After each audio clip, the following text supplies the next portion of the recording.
नमस्कार बच्चों, आज हम हिंदी व्याकरण में कविता वाचन पढ़ेंगे जो कि आपको पेज नंबर 171 पर मिल जाएगा।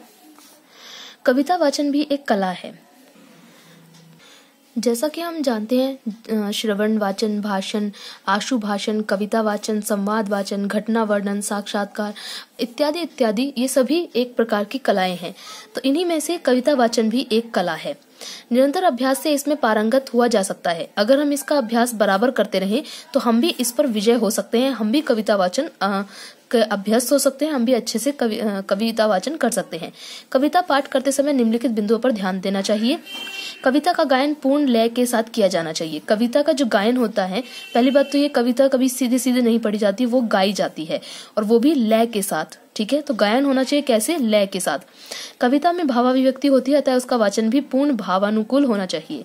ठीक है, कविता में क्या होता है, भाव जो हमारे मन के भाव होते हैं उसकी अभिव्यक्ति करते हैं, मतलब उनको उजागर करते हैं। तो उन भावों को, जो लिखे हुए भाव हैं, उन्हें हमें जब हम पढ़ते हैं तो उसी अनुसार, उसी भाव से हमें उन्हें बोलना चाहिए। ठीक है, जैसे कि कहीं पे क्रोध का भाव है, हम देख रहे हैं कहीं पे क्रोध का भाव है, तो वहां पे जब हम उसका वाचन करेंगे तो हमारी आवाज में भी क्रोध झलकना चाहिए। साथ ही जहां कहीं अगर हम हर्ष की बात करें, जहां कहीं खुशी की बात लिखी हुई है, तो वहीं पे हमारी जो वाणी होगी, हमारी जो ध्वनि होगी, उससे भी हमें हर्ष का भाव प्रकट होना चाहिए। तो वो भावाभिव्यक्ति होती है, इसी कारण वहां पे भावानुकूल हमारा वाचन होना चाहिए। वाचन करने से पहले कविता को समझना और आत्मसात कर लेना चाहिए। जो कविता को हम पढ़ते हैं तो उससे पहले, मतलब पढ़ने से पहले हमें कविता को पहले पढ़ लेना चाहिए अच्छे से, ताकि हम उसको समझ सकें। समझने के साथ ही हम उसे आत्मसात कर लें यानी कि हम अपने अंदर उसको रचा बसा लें, यानी कि एक होता है ना मुंह जबानी याद करना, तो एक तरह से हम अच्छे से याद कर सकें। जैसे कि आपने कई सारे कवि सम्मेलन में देखा होगा कि जो कवि लोग होते हैं वो केवल अपने, जहाँ पे उन्होंने कविता को लिखा होता है, वो बस एक कहते हैं ना कि क्षण भर के लिए या एक झलक ही अपने उस कागज को देखते हैं, और बाकी कविता आराम से बिना कागज को दोबारा देखे, दर्शकों को देखते हुए या श्रोताओं को देखते हुए बराबर कहते चले जाते हैं। तो यही होता है आत्मसात करना, ताकि हमें वो जो कविता है वो पूरी तरह से याद हो जाए। कविता सुनाते समय आवाज को बुलंद रखना चाहिए। हमारी कविता सुनाते समय हमारी आवाज बुलंद होनी चाहिए, ताकि सभी श्रोता उसे अच्छे से सुन सके, और जब वो स्पष्ट रूप से सुन पाएंगे तभी वो उस कविता का अर्थ भी जान पाएंगे। कविता में कहाँ कितने विराम की आवश्यकता तथा किस किस पंक्ति को दोहराना है, इसका ज्ञान होना चाहिए। ठीक है, कविता में हमें किस किस जगह पे रुकना है और कितने समय के लिए रुकना है, ये बात हमें अच्छे से पता होनी चाहिए। साथ ही किस किस पंक्ति को हमें दोहराना है, कोई ऐसी पंक्ति होती है जो हमें दो बार कहनी होती है, ये कविता का नियम है। तो किस किस पंक्ति को हमें 2 बार कहना है। खास तौर पे हम उन पंक्तियों को दोहराते हैं जिन पे हमें ज्यादा जोर देना होता है। ठीक है, जो पूरे अंश का मुख्य पंक्ति होती है उसे हम दोहरा देते हैं। तो किस किस पंक्ति को हमें दोहराना है, इस बात का हमें बहुत ही ज्यादा ध्यान रखना चाहिए। कविता सुनाते समय ऐसा लगना चाहिए कि वह हृदय से निकल रही है। तन्मयता कविता पाठ के लिए अत्यंत आवश्यक है। ठीक है, कविता सुनाते समय हम जो श्रोता होते हैं उन्हें ऐसा लगना चाहिए कि कविता आप हृदय से बोल रहे हो। ऐसा नहीं है कि आपने कहीं कागज पे कुछ लिखा और उसको ऐसे ही पढ़े जा रहे हो, बोरिंग तरीके से बस ऐसे ही पढ़े जा रहे हो। तो उससे क्या है, जो श्रोता होंगे उन्हें भी आपकी कविता सुनने में कोई दिलचस्पी नहीं होगी, ना ही उनका आकर्षण बढ़ेगा आपकी कविता का जो वाचन है उसे सुनने के लिए। ठीक है, तो इसलिए वो कविता क्या है, हृदय से निकली हुई सी लगनी चाहिए। साथ ही तन्मयता के साथ कविता का पाठ करना चाहिए। तन्मयता के साथ यानी कि बिल्कुल अपनी कविताओं में हमें खो जाना चाहिए। जब हम उस कविता को तन्मयता से, यानी पूरे खो करके उस कविता को पढ़ेंगे, यानी उसमें बिल्कुल मिलजुल करके हम कविता को जब वाचन करेंगे तो वो लगेगा कि हम उसको हृदय से बोल रहे हैं। दूसरा, हमारे जो भावों की अभिव्यक्ति है वो बिल्कुल सही होगी, और लगेगा कि हमारी कविता जो है वो आत्मसात की गई है। और जब हमें वो कविता पूरी अच्छे से याद होगी तो हमारी आवाज अनायास ही बुलंद रहेगी। ठीक है, तो ये सभी जो बिंदु हैं ये आपस में एक दूसरे से जुड़े रहते हैं, तो इसीलिए हमें सभी बातों का ध्यान रखना बहुत ही आवश्यक है।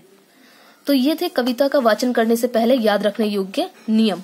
चलिए अब हम कविता का वाचन करके मैं आपको सुना देती हूँ कि किस तरह से कविता का वाचन किया जाता है। जैसे, उदित हुआ सौभाग्य मुदित महलों में उजियाली छाई, किंतु काल गति चुपके चुपके काली घटा घेर लाई, तीर चलाने वाले कर में उसे चूड़ियां कब भाई, रानी विधवा हुई हाय विधि को भी नहीं दया आई, निसंतान मरे राजा जी रानी शोक समानी थी, बुंदे ले हर बोलों के मुंह हमने सुनी कहानी थी, खूब लड़ी मर्दानी वह तो झांसी वाली रानी थी। खूब लड़ी मर्दानी वह तो झांसी वाली रानी थी। बुझा दीप झांसी का तब डज हौली, मन में हर्ष आया, राज्य हड़प करने का उसने यह अच्छा अवसर पाया। फौरन फौजें भेज दुर्ग पर अपना झंडा फहराया, लावारिस का वारिस बनकर ब्रिटिश राज्य झांसी आया।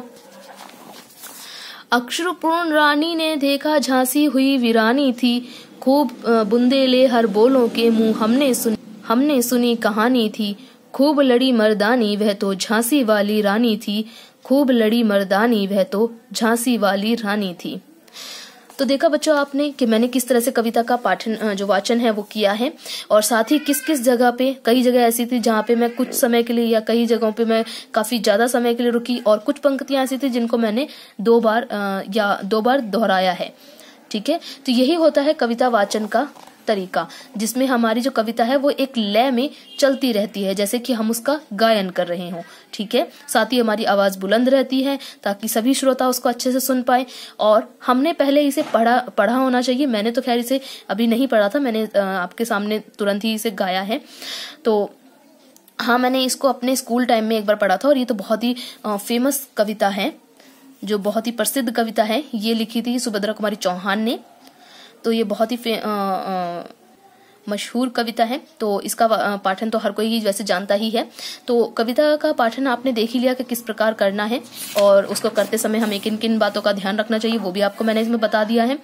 तो अब आप इसका कविता का वाचन है वो आराम से कर सकते हैं। फिर भी आप एक काम करना है, मेरी ये वीडियो देखने के बाद आप एक बार स्वयं से कविता वाचन करके देखना। भले ही आप यही कविता दोबारा से जैसे मैंने कहा उसी प्रकार से, या कोई भी कविता को एक बार वाचन करके देख सकते हैं। आपके पाठ्य पुस्तक में, जो पाठमाला है उसकी पुस्तक में कई सारी कविताएं हैं। नहीं तो आप जो भी कविता आपका मन करे एक बार वाचन करके देख लेना। साथ ही आप इन नियमों का भी ध्यान रखना। फिर भी अगर आपको वाचन करते समय कोई कठिनाई परेशानी हो तो मुझे व्हाट्सएप पे मैसेज करके पूछ सकते हैं।